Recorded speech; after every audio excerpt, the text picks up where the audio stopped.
بسم اللہ الرحمن الرحیم۔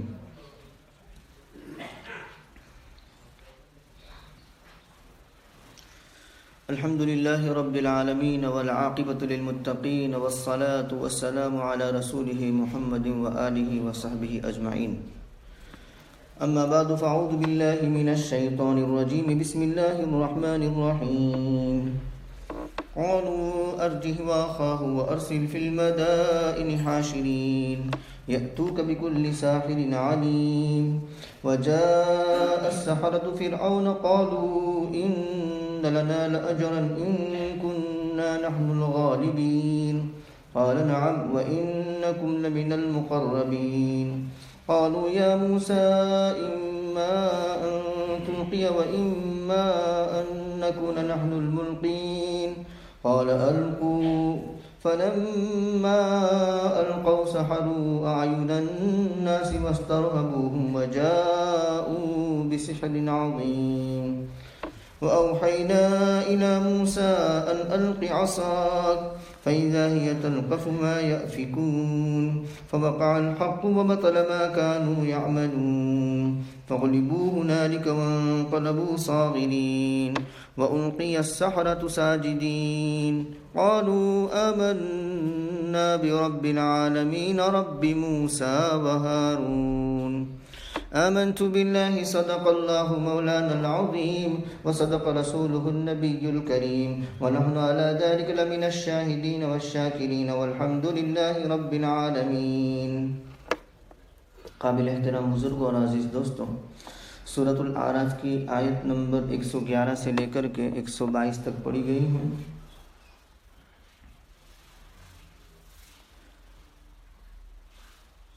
گزشتہ آیات میں ہم نے یہ پڑھا کہ حضرت موسیٰ علیہ السلام نے ید بیضا یعنی سفید چمکتا ہوا ہاتھ اور عصا یعنی لاٹھی، یہ دونوں معجزے بتائے۔ تو یہ تو قدرت کی نشانی تھی۔ تو قدرت کی نشانی دیکھنے کے بعد تقاضا یہ تھا کہ وہ ایمان لے آتا، اپنے لوگوں کو بھی ایمان میں لانے کی کوشش کرتا، دائر اسلام میں داخل ہو جاتا۔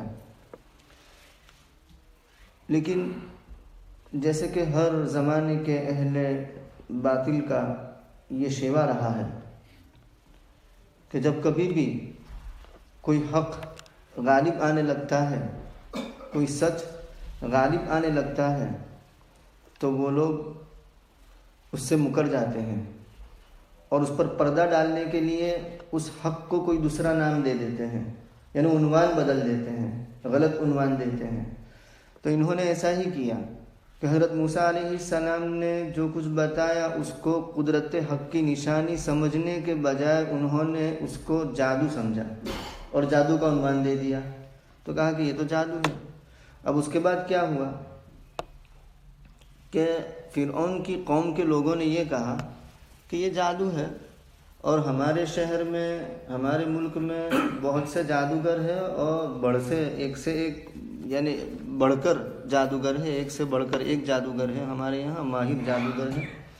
تو کوئی گھبرانے کی بات نہیں ہے، ہم اپنے شہروں کے اندر سپاہیوں کو بھیج دیتے ہیں، آپ حکم دیں، سپاہیوں کو بھیج دیں اور جتنے بھی جادوگر ہیں ان تمام جادوگروں کو جمع کر لیں یہاں، اور وہ سارے جمع ہو جائیں گے تو یہ جادو کا توڑ ہو جائے گا۔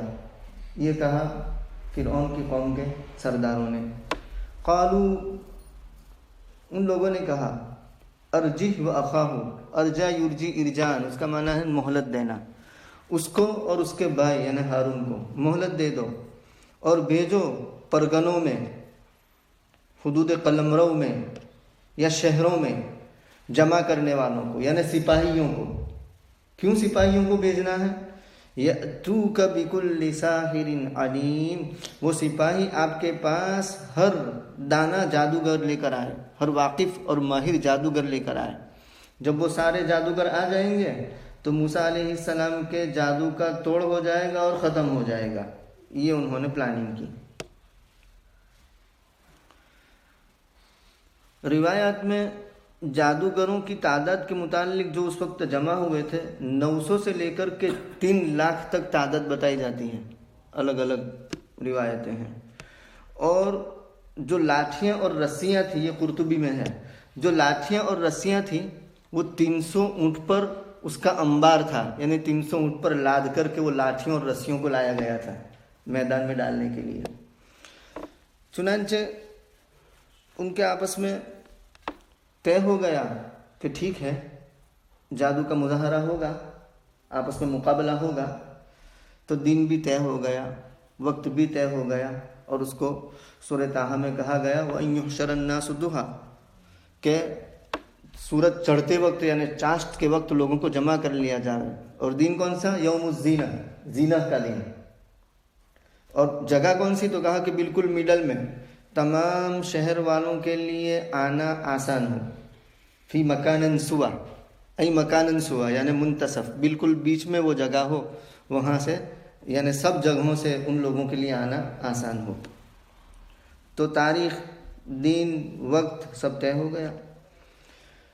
وجاء السحرة فرعون، یہ اللہ تبارک و تعالیٰ کا قدیم نظام ہے کہ جس زمانے میں جس چیز کا دور دورہ ہوتا ہے، عروج ہوتا ہے، اللہ رب العزت اس کو توڑنے کے لیے اس زمانے کے مناسب نبی کے وقت کے نبی کو معجزہ عطا فرماتے ہیں۔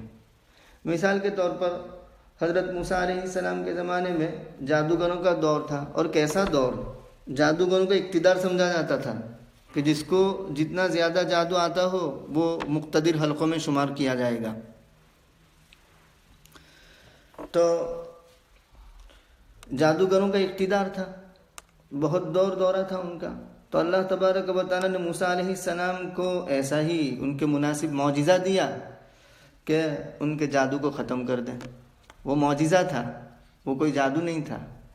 جادو وہ تو اسباب طبیعہ کے دائرے میں ہوتا ہے، وہ اسباب ہوتے ہیں، لیکن وہ اسباب لوگوں کی نظروں سے مخفی ہو جاتے ہیں، مسمرزم کر دیا جاتا ہے، نظر بندی کر دی جاتی ہے، آ رہا ہے آگے، تو لوگوں کو وہ اسباب نظر نہیں آتے، وہ نظر بندی کی وجہ سے یوں سمجھتے ہیں کہ یہی حقیقت ہے۔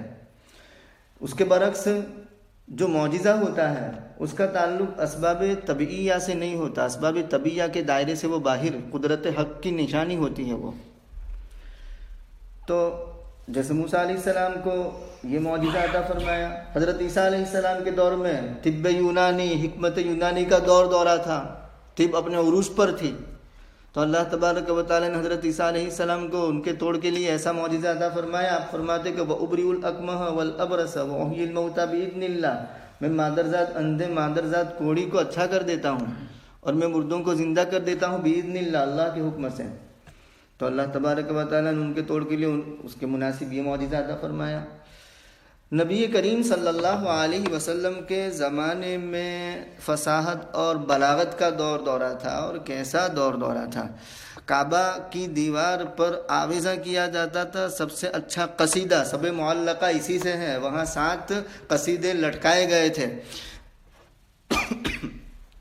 تو وہ فصاحت اور بلاغت والا کلام وہاں لٹکایا جاتا تھا، لیکن یہ قرآن کریم اس کے توڑ کے لیے آیا۔ اللہ تبارک و تعالیٰ نے نبی کریم صلی اللہ علیہ وسلم کو ایسا معجزہ عطا فرمایا کہ اس وقت کے بڑے فصیح اور بلیغ جو تھے، اپنی فصاحت اور بلاغت کا دعویٰ کرتے تھے، وہ زیر ہو گئے۔ تو وجاء السحرہ، جادوگر آئے فرعون کے پاس، اور انہوں نے کہا بے شک ہمارے لیے اجر بھی ہوگا، یعنی معاوضہ بھی ملے گا، کچھ اجرت بھی ملے گی، پیسہ بھی ملے گا۔ یہی اہل باطل اور اہل حق میں فرق ہے کہ اہل باطل کی ہمیشہ نظر ہوتی ہے مال پر اور دولت پر۔ چنانچہ یہ جادوگر جب جمع ہو گئے تو فرعون کے پاس آ کر کہنے لگے کہ چلو اگر ہم غالب آ گئے تو مال ملے گا، دولت ملے گی۔ تو فرعون نے بھی لولی پاپ دیا کہ مال دولت تو بہت چھوٹی چیز ہے، آپ ہمارے مقربین میں سے ہو جاؤ گے، وزارتیں ملے گی محکمے کے ساتھ۔ آج کل وزارتیں محکمے کے بغیر ہی مل رہی ہے، تو وزارتیں بھی ملے گی محکمے کے ساتھ۔ تو فرعون کے پاس جادوگر آئے اور کہنے لگے کہ بے شک ہمارے لیے اجر ہوگا، اجرت ہوگی، مال ہوگا۔ اگر ہم غالب آ گئے؟ قال نعم، فرعون نے کہا جی ہاں۔ وَإِنَّكُمْ لَمِنَ الْمُقَرَّبِينَ، مال تو ایک طرف ہے ہی اپنی جگہ پر، تم میرے بہت مقربین میں سے ہو جاؤ گے، قریب لوگوں میں سے ہو جاؤ گے، تم میرے درباری بن جاؤ گے، بہت قریبی درباری بن جاؤ گے، یعنی کلید عہدوں پر تم کو فائز کیا جائے گا۔ قالوا یا موسیٰ اما ان تلقی و اما ان نکون نحن الملقین، میدان میں جمع ہو گئے۔ اب جادوگر کہتے ہیں موسیٰ علیہ السلام سے کہ اے موسیٰ آپ ڈال دیں یا ہم ڈالنے والے ہیں؟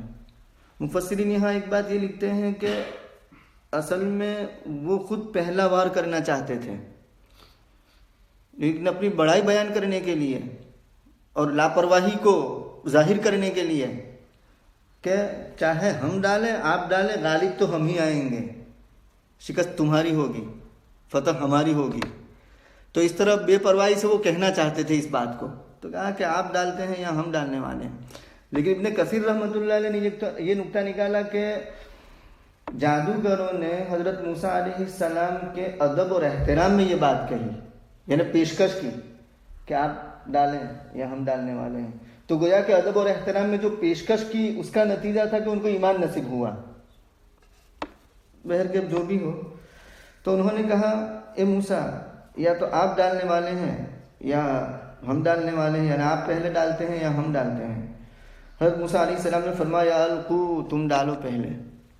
اب یہاں ایک سوال پیدا ہوتا ہے، صاحب جلالین نے بھی اس پر روشنی ڈالی ہے اور بہت مختصر لفظ میں اس کا جواب دیا ہے کہ جادو اپنی ذات کے اعتبار سے ایک حرام فعل ہے، اور اس کے بعد نبی کے مقابلے میں کیا جائے تو وہ تو کفر تک پہنچانے والی بات ہے۔ تو حضرت موسیٰ علیہ السلام نے اجازت کیسے دے دی جادو ان کو دکھانے کی، جادو کا مظاہرہ کرنے کی؟ تو اس کا جواب یہ دیا گیا کہ اصل میں حضرت موسیٰ علیہ السلام اپنی اولو العزمی کو ثابت کرنا چاہتے تھے، اپنا معجزہ ثابت کرنا چاہتے تھے، اور دوسری بات کہ یہ جو اجازت دی ہے تو وہ اجازت جادوگری کے لیے نہیں دی ہے، وہ اجازت ان کی رسوائی کے لیے دی گئی ہے کہ ڈالو ٹھیک ہے، آگے کیا ہوتا ہے دیکھ لینا۔ چنانچہ اجازت مل گئی۔ فلما القوا، جب انہوں نے ڈالا یعنی اپنی رسیوں کو اور لاٹھیوں کو، تو پورا میدان رسیوں اور لاٹھیوں سے بھر گیا۔ سحروا اعین الناس، لوگوں کی نظروں پر انہوں نے جادو کر دیا، یعنی نظر بندی کی دی، مسمرزم کیا۔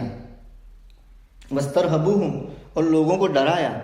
وجاءوا بسحر عظیم، اور بہت بڑا جادو لے کر آیا، یعنی ان کے اعتبار سے وہ بہت بڑا جادو تھا۔ اللہ تبارک و تعالیٰ فرماتے ہیں وَأَوْحَيْنَا إِلَى مُوسَىٰ أَنْ أَلْقِ عَصَاكَ، ہم نے وحی کی موسیٰ علیہ السلام کی طرف کہ آپ اپنی لاٹھی ڈال دیجئے۔ کیا ہوگا؟ فَإِذَا هِيَ تَلْقَفُ مَا يَأْفِكُونَ، تو جیسے ہی لاٹھی ڈالی کہ وہ نگلنے لگا اس کو جس کا سانگ انہوں نے بنایا تھا، جو کچھ بھی انہوں نے ڈالا تھا وہ ساری چیزوں کو، وہ عصا جو اژدہا کی شکل اختیار کر گیا اور سب کو نگل گیا۔ فَوَقَعَ الْحَقُّ وَبَطَلَ مَا كَانُوا يَعْمَلُونَ، حق ظاہر ہو چکا اور باطل ہو چکا جو کچھ وہ کرتے تھے۔ فَغُلِبُوا هُنَالِكَ، یہاں وہ مغلوب ہو گئے، کون؟ جادوگر، فرعون کے لوگ۔ وَانْقَلَبُوا صَاغِرِينَ، اور لوٹے ذلیل ہونے کی حالت میں۔ وَأُلْقِيَ السَّحَرَةُ سَاجِدِينَ، جادوگر سجدے کی حالت میں ڈال دیے گئے۔